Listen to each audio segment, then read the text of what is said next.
I'm making some sweet and savory Easter treats.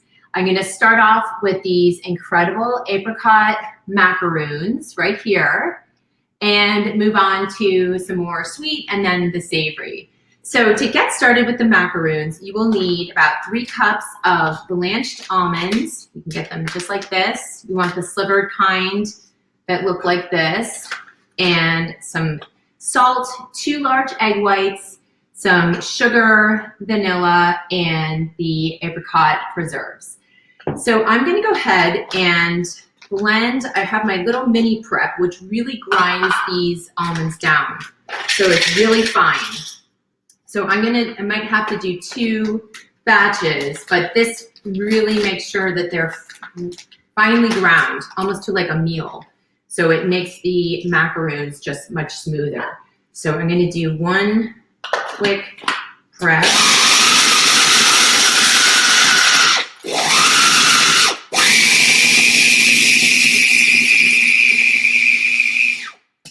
And you can see it doesn't take any time at all, and it's very finely ground.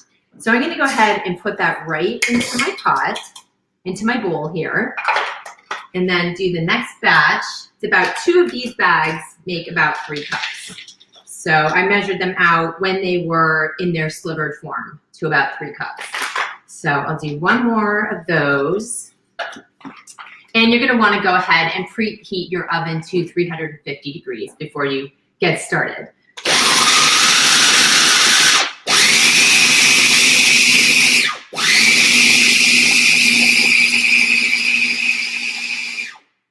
Okay, so that is it with the noisy grinding. Turn that away and put those right into the bowl.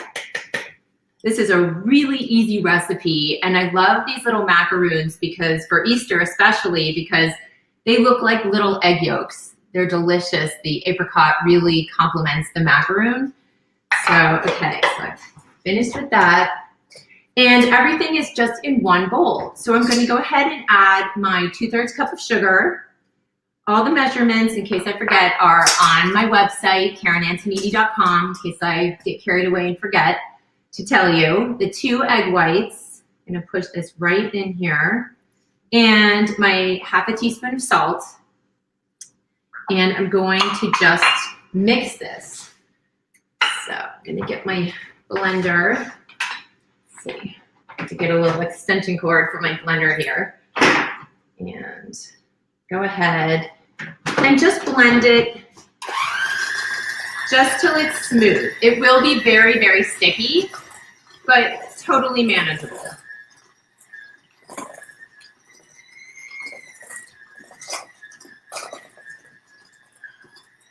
Forgot to add actually I think it's a teaspoon of vanilla. So I'm gonna go ahead and add that right in there. Okay. And there we go.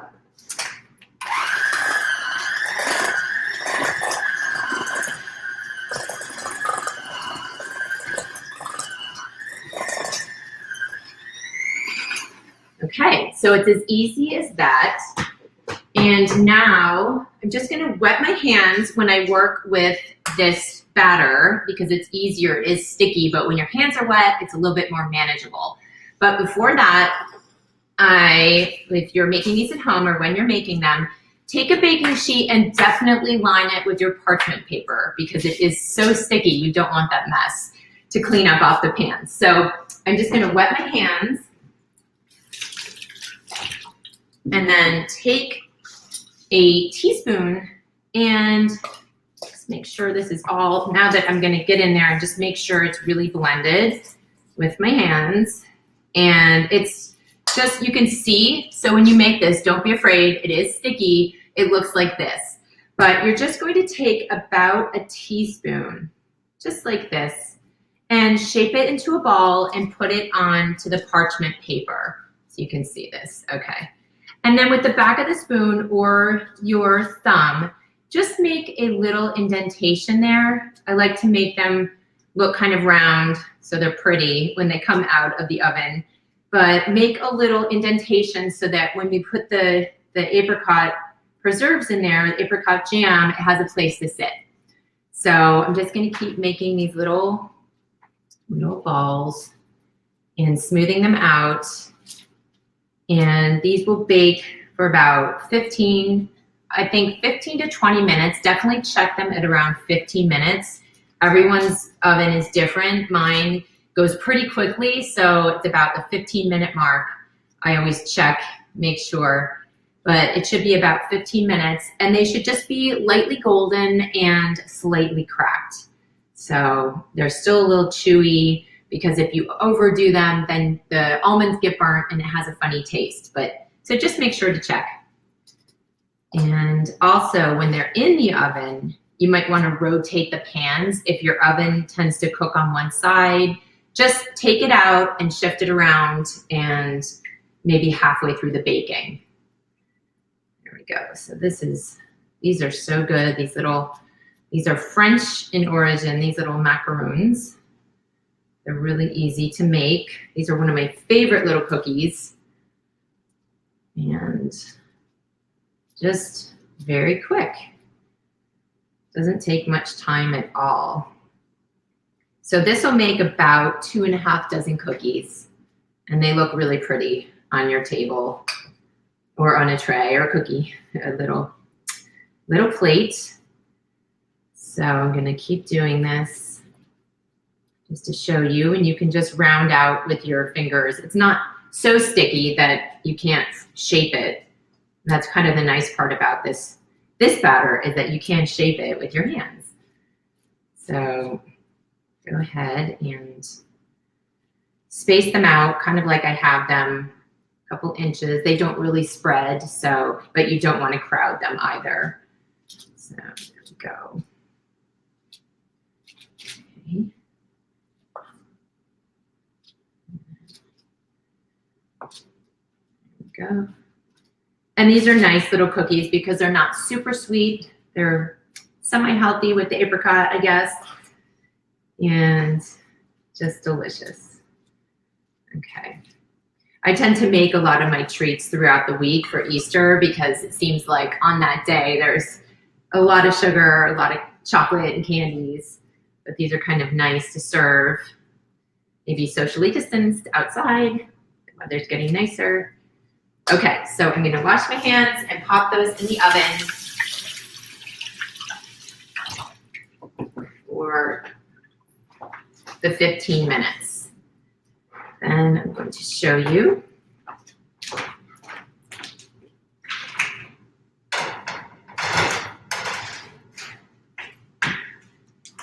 Okay, so I'm going to show you, so we don't have to wait for those to come out of the oven. I'm just gonna go ahead and show you what they look like when they come out, and then we're going to go ahead and heat up the apricot preserves. So they will come out looking like this. So they're just slightly browned, and they have a little indentation there, and they're nice and chewy. So I'm going to take about a half of a jar of the preserves. That's about what you'll need for this recipe, and let's stick this over in a little saucepan like this. Just something like this, so you can just heat it up so it's more manageable to scoop it onto your cookie. You can microwave. I really don't like to microwave that much.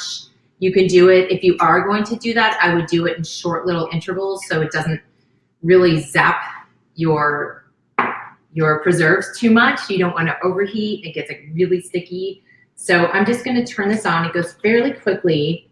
It'll heat up just until it's a little more smooth, a little more liquidy. So that will go very quickly. I'll leave that there. You can also use an orange marmalade, orange preserves. You could even do a lemon curd, which would be really pretty with these cookies for Easter. But the apricot, I like the apricot in case you can't find it, because sometimes it is a little bit difficult, but you should be able to find one of those options there. So when you're stirring this, just make sure it doesn't overheat. I turned this up to a high just to get it started, but just watch it because it really does heat quickly. And when you take your cookies out of the oven, just make sure they sit for about 5 minutes before you go ahead and put your preserves on the cookies, so they have a chance to just kind of set. Okay, so it's already heating. It's getting a little more liquidy. Turn that up. There we go. So you can just scoop it in. All right, let's see.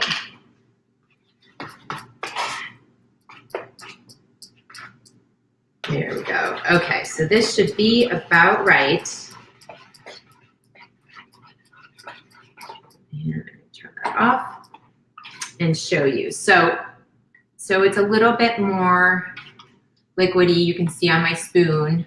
You'll see as it'll be easier to see when I'm putting it right in the cookie. So just use a little teaspoon, maybe start with about a half so you can see, depending on how big your little thumbprint is there. And then just fill in the little indentations. And then when you're finished with this, allow it to set for about 5 minutes or so. I think they're better kept in a tin, an airtight tin, maybe not in layers because they do set, but it might smush a little bit. So if you want your cookies to look pretty, just keep them in one layer. So there we go. So these are really good. This. You can use as much or as little, but it should fill in that little space. And you'll have these gorgeous little cookies. And I like them on the little pop of color, this plate. I try to find little plates and different dishes when I'm out to use for different occasions. So this looks pretty. There we go. Kind of looks like those Cadbury eggs, but maybe not quite as sweet and sugary. Okay, so those will set for at least 5 minutes, and I'll do my other cookies later. So put that aside. So we have these pretty little cookies. Okay, so I'm gonna set that aside. And then now I'm going to show you how to make a surprise cupcake or a surprise cake.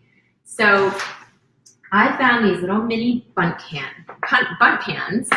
I have normal, you can either make cupcakes. I have a great recipe. You can make them. You can get the box version at the supermarket and just make some little cupcakes if you're short on time and you're making other treats. Let's see. I had a couple here. So I'm going to show you how to make the surprise cake where the candy comes out in the center when you cut it. So maybe I'll use these guys. Okay. I'm just going to do one. I will show you what it looks like before we get started. I've made one to show you. So it comes out looking like a little egg. And you can decorate however you want. I collect all these little, see where my little sprinkles are, I'll show you in a minute. So I'm gonna get a plate here. And I've also made a frosting. It's really easy. I really recommend making your own frosting as opposed to buying it. It just tastes a lot better. The box mix cake is actually really good, but again, you can make your own cupcakes too. So here we go. So what I'm going to do is I have these little mini bundt pans or bundt tins. These are great, and when they're put together, they kind of form, when you put the frosting around it, it forms a little egg like you saw. So I'm going to take one, and then I'm going to get I have a set of biscuit cutters. These are great. I may use these for all sorts of things, not necessarily biscuits. You can use them for cookies, or I make little pizzas. This is definitely a good investment for your kitchen. Sometimes they come in a set of 3, that's fine. So I'm taking the smallest one in this case, and I'm just going to cut a little bit through the cupcake, a little bit like this in the top, and cut into it. So I make a little hole and then take a spoon and kind of scoop it out. So I'm going to do this with each of the cupcakes. and put the extra in here. So now I have like a little hole in one of my little cupcakes like this. And I'm going to repeat the process with the other. Take it out. I really greased these so well when I made these because otherwise they won't pop out. So make sure you get in there with butter, whatever you're going to use. I recommend just getting in with your fingers and spreading it around the butter. It's really the easiest way. It's a little bit messy, but just wash your hands. We're used to that. And then go ahead and repeat the process and just cut with your little biscuit cutter. And then scoop it out. Just go slowly so you don't go all the way through. You definitely don't want to go all the way through. And you just scoop out a little bit. You can keep working into the cupcake and take out a little bit more. And then you can add whatever you like inside. So I have some jelly beans. Those are actually, they fit really well. You can use those little mini Cadbury eggs, whatever kind of fits in this case, because they're smaller. It's kind of fun. These are great little surprises for kids or adults. So I'm gonna get my jelly beans over there. I'm gonna show you some other cupcakes in a minute.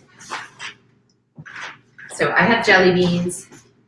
And I'm just going to be able to see this. Pour it in. Whoops, already falling out. Pour it in.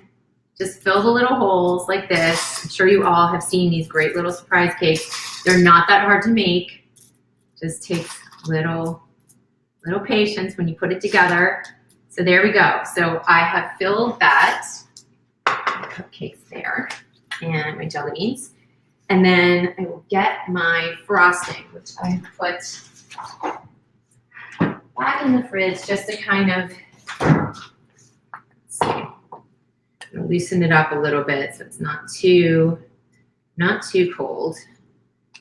And what I do when I'm all finished is I put this, the one that I had completed, once I've done that, I put it in the fridge just so it sets as well. You can bring it out to room temperature, but really make sure it sets. So I'm going to carefully put this together. If some fall out, it's okay. Might be a little too full. A couple fell out. That's all right. Put those aside. And then I'm just going to go ahead and frost this cupcake. So you just carefully do this. This might be a little cold, this frosting. I like to keep it in the fridge if I'm not working with it right away because it can get a little bit runny. But there we go. So I'm going to go ahead and just frost my cake and get the seams. Just go ahead. So it looks like that little egg right there. So I might leave this one so I can go ahead because I want to get through a couple other little things that I wanted to show you. So I might just leave this cupcake. But all you would do is make sure you go around the edges and make sure it's really smooth so that it comes out looking like this guy. So, and when you slice into it, the little jelly beans will fall out. So I am going to leave this for now because I want to show you some other things that I'm doing. So I have these cupcakes. And again, you can just buy these at the market or you can make them yourself. And then I took some frosting, I made my frosting, and I just took a little green food coloring. This looks really pretty for Easter and spring. And I had a tip that looks like grass. So I thought this was really fun because you can go ahead and just in little squirts. And I also got a little clasp for the tip. So it's easier to kind of work. Just squirt in little areas like this. So it comes out looking like grass. And then you can decorate with jelly beans or the Cadbury eggs. And those are also kind of fun and festive. These are great. So just go around covering up all your do it in little bursts. It looks more like grass. And again, when I'm not using this, I just pop it in the fridge and then take it out and easier to work with. And these things you can get, these little tips, I mean, you can get these at any bake shop. You can even get them at Walmart. They're really inexpensive and kind of fun. I mean, I think it was like $1 for this little guy. And it comes with the plastic, this little pouch that you put it in, that you put the frosting in. There, so it kind of looks like grass now. And I have my jelly beans, or I can use my these are my favorite, the Cadbury eggs. So I'm gonna put some of these right on my cupcake, just like this. Let's see, do a white, however you like. And those are really fun, just something different. I have a couple here I've already made. So I have my little cupcakes. Set it there. Okay, so, and you can just keep going with your cupcakes. Again, I wanted to show you a couple different things for your Easter celebration. So there we go. Now, I'm going to show you a couple savory treats, or yes, my savory treats. So I am working with some hummus. I'll show you the end product. There's a little pot. You can find these at any nursery or maybe hardware store. I have some carrots and some parsley and a little hummus, or you can even use some peanut butter. I love these because it's just, again, it's healthy. We have so much sugar and chocolate, which is amazing, but throughout the week, it's kind of fun throughout Easter week to kind of make something that's a little more healthy. So I have my parsley, I have my little carrots, and like I said, you can use your peanut butter. And then I got these little pots, and what I've done is I've found some little cups. You can find these just at the supermarket, and just line the pots. I wouldn't recommend putting it directly into the pot. Also, there's a little hole, so it will come out. But go ahead and just line those with these little cups, any little cups you can find. And then just scoop your hummus or your peanut butter, whatever your favorite flavor is. And you can even make a dip. I have a great tzatziki dip on my website if you prefer that. Anything you like, just actually take the cup out and scoop it in. And these are just really fun. Kids love these. It's a great little way to get them to eat their veggies too. So I just put this right in here, and you can level it off and then pop it in. And then you're just going to use a toothpick to make a little hole in the top of your carrot. Get the carrot sticks. I try to pick the ones that are smaller that will look pretty and fit in my little pot. Keep the others for another time. And all you have to do is just poke a hole in the top. Just work your way. You can kind of you can use a little knife. Oops. There we go. And just kind of work it around like this. Or if you have any other kind of metal object, that's easier, but a toothpick works really well. So I am going to do a few of these to show you. And if you ever have any questions about these recipes, you can feel free to shoot me an email on my site. And sometimes I don't see the comments if we are live, so feel free. I'm happy to answer any questions. Okay, so I have a little hole there, and I'm gonna take my kitchen shears, which you know I love, and just snip off a little bit of my parsley. You can use cilantro, parsley, whatever you have, whatever you like, and you're gonna reuse again, and just work it right into that little hole. So there we go. So there's one. And I usually do things in threes.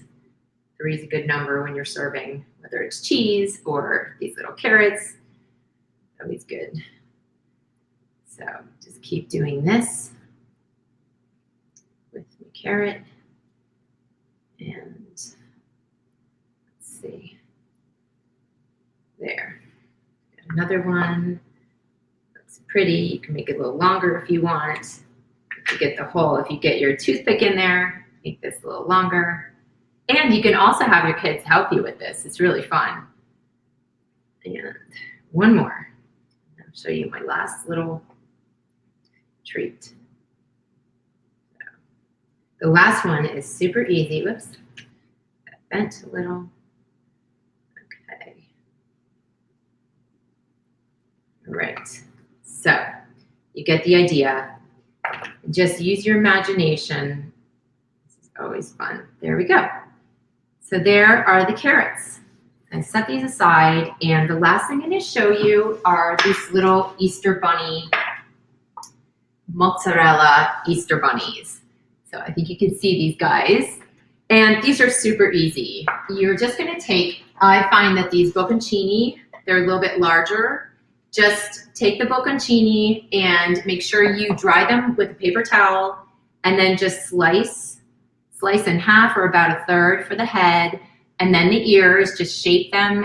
And I use black peppercorns and cut up a little carrot for the nose and use a paring knife for cucumber for the whiskers.